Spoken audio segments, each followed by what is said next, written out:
ನಮಸ್ಕಾರ ವೀಕ್ಷಕರೇ.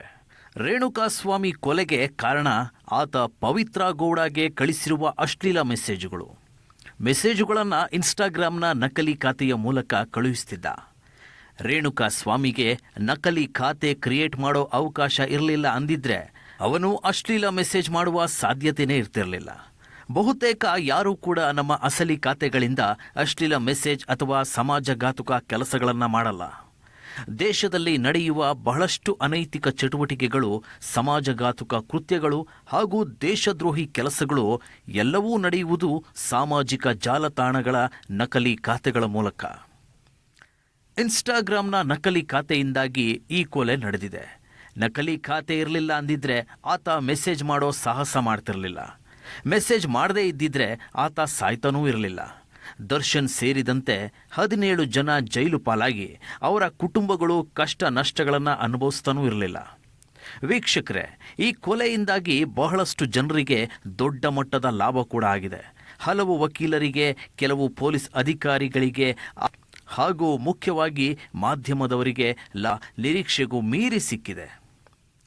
Facebook, Instagram ಸೇರಿದಂತೆ ಸಾಮಾಜಿಕ ಜಾಲತಾಣಗಳಲ್ಲಿ ನಕಲಿ ಖಾತೆಗಳ ಹಾವಳಿ ಮಿತಿ ಮೀರಿದೆ. ಈ ಖಾತೆಗಳಿಂದಾಗಿ ಬಹಳಷ್ಟು ಜನರಿಗೆ ತೊಂದರೆ ಆಗ್ತಿದ್ರೂ ಸರ್ಕಾರ ನಿಷ್ಪ್ರಯೋಜಕವಾಗಿ ವರ್ತಿಸುತ್ತಿದೆ. ತಮ್ಮ ರಾಜಕೀಯ ಲಾಭಕ್ಕಾಗಿ, ಶೋಕಿಯ ತೀಟೆಗಾಗಿ ಚೀನಾದ ಆ್ಯಪ್ಗಳನ್ನು ಬ್ಯಾನ್ ಮಾಡುವ ಇವರು ನಕಲಿ ಖಾತೆಗಳ ಬಗ್ಗೆ ಯಾವುದೇ ಕಠಿಣ ಕ್ರಮ ಕೈಗೊಳ್ಳೋದಿಲ್ಲ.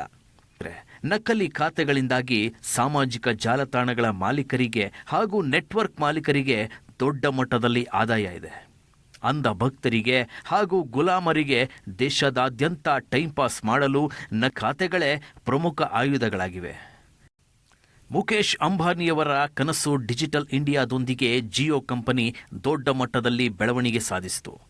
ಜನಸಾಮಾನ್ಯರಿಗೆ ಉತ್ತಮ ಇಂಟರ್ನೆಟ್ ಸೌಲಭ್ಯ ಸಿಗತೊಡಗಿ ಸಾಮಾಜಿಕ ಜಾಲತಾಣಗಳ ಬಳಕೆ ಹೆಚ್ಚಾಯಿತು. ಸಾಮಾಜಿಕ ಜಾಲತಾಣಗಳ ದುರುಪಯೋಗವೂ ಜಾಸ್ತಿ ಆಗ್ತಾ ಬಂತು. ಆದರೆ ಸರ್ಕಾರ ನಕಲಿ ಖಾತೆಗಳ ನಿಯಂತ್ರಣದ ಕಡೆಗೆ ಯಾವುದೇ ರೀತಿಯ ಕಠಿಣ ಕ್ರಮಗಳನ್ನು ತೆಗೆದುಕೊಳ್ತಾನೇ ಇಲ್ಲ.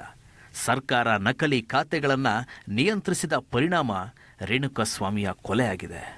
ವೀಕ್ಷಕರೇ, ಇಲ್ಲಿ ಮುಖ್ಯವಾಗಿ ನಾವು ನೋಡಬೇಕಾಗಿರುವುದು ಈ ದೇಶದ ಪ್ರಜೆಗಳು ಅಸಲಿಗಿಂತ ನಕಲಿಗಳನ್ನು ಜಾಸ್ತಿ ಇಷ್ಟಪಡ್ತಾರೆ. ಮಿತಿ ಮೀರಿದ ಜನಸಂಖ್ಯೆ ಇರುವ ಈ ದೇಶದಲ್ಲಿ ಹುಟ್ಟು, ಸಾವು, ಅಸಲಿ, ನಕಲಿ ಎಲ್ಲ ಮಾಮೂಲಿ ಬಿಡಿ ವೀಕ್ಷಕರೇ. ದೊಡ್ಡ ಪ್ರಮಾಣದಲ್ಲಿ ನಕಲಿ ಜನರು ಇರುವ ಈ ದೇಶದಲ್ಲಿ ಮೋದಿಯವರು ತಾನೇ ಏನ್ ಮಾಡ್ತಾರೆ? ದರ್ಶನ್ ಹಣೆಯಲ್ಲಿ ಜೈಲೂಟ ಬರೆದಿತ್ತು. ರೇಣುಕಾಸ್ವಾಮಿ ಆಯಸ್ಸು ಮುಗಿದಿತ್ತು. ಸತ್ತ ಅಂತ ಅಂದುಕೊಂಡು ಸುಮ್ಮನಾಗೋಣ.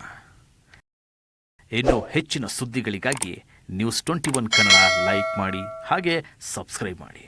ನಮಸ್ಕಾರ.